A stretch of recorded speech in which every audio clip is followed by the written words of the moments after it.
आंधी, तूफान, बारिश, भूकंप, प्रलय, इनको रोका जा सकता है, लेकिन शादी में वीडियोग्राफर को रोका नहीं जा सकता।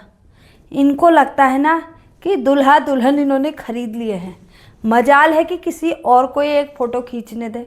जैसे ही मैंने अपना मोबाइल खोला वीडियो बनाने के लिए, तब तक वो आगे से आ गया मेरे, ऐसे करता हुआ।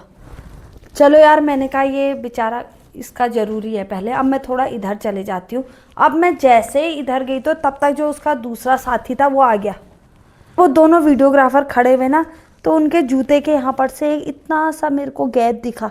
मैंने कहा यार यहाँ पर से ले लेती हूँ मैं फ़ोटो।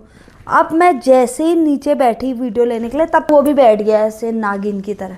मैंने कहा यार रहने दो, अब थोड़ी देर में ले लूँगी। तब तक ऐसा करती हूँ, मैं कुछ खाना वाना खाती हूँ, ठीक है। अब मैं चले गई वहाँ खाना वाना खाने के लिए। लेडीज़ संगीत में जितने आइटम लगे थे, अब वो खाना वाना लेकर के मैं जैसे ही मुड़ी, तब तक वो वीडियोग्राफर ऐसे मेरी ओर थोड़ा थोड़ा ऐसे करने लग गया मेरी ओर देख करके। तो फिर मैं थोड़ा सा तिरछे होकर के खाने लग गई। फिर ऐसे करा उसने थोड़ा सा, फिर मैं और ऐसे तिरछे हो गई। फिर उसने ऐसे करा तो मैं और ऐसे करके तिरछे हो गई। फिर उसने थोड़ा सा और ऐसे ऐसे ऐसे करा, मुंह इधर को करो। तो फिर मैं ऐसे ऐसे करके खाने लग गई। मैंने कहा यार इतनों में इसको मैं ही दिख रही होंगी, इतना मतलब फेस भी इधर को करो कह रहा। मैंने कहा चलो ठीक है। मैंने भी ऐसे ऐसे करके मैं खाने लगी। उतनी देर में बगल से आवाज़ आती है, भैया एक और, भैया एक और पता है दोस्तों, इतनी बेइज्जती हो गई ना। मतलब वो कोई उन्हीं के रिश्तेदार थे, वो बढ़िया से सज धज के खड़े थे, वो उनको कर रहा था ऐसे ऐसे। और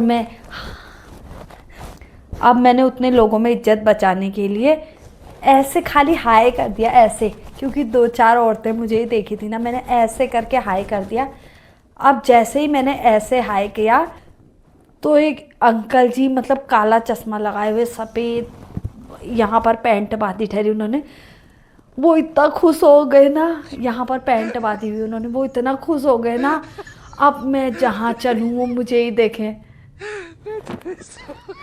एक आध बार तो मैंने भी ऐसे कर दिया। फिर अब मैं भीड़ में सुन रही हुई, हाँ, अरे कहीं तुमने इसके पापा को देखा है, अरे तुमने कहीं इसके पापा को देखा है। अब पापा कहाँ दिखे। अब वो बुर्जू बेचारे उस कोशिश में लगे हुए कि जैसे ही मेरे से उनका आमना सामना हो तो वो आखिर पूछे तो सही कि मतलब मैं कौन हूँ, मैंने उनको हाथ क्यों हिलाया। अब इससे पहले मैंने कहा ये मेरे से आमना सामना हो तो पतली गली से निकल लेते हैं। और मैं आ गई हूँ फिलहाल अब घर पे। तो चलिए दोस्तों, आज की कहानी तो मेरी यही रही। अब मिलती हूँ अगले ब्लॉग में, तब तक के लिए बाय।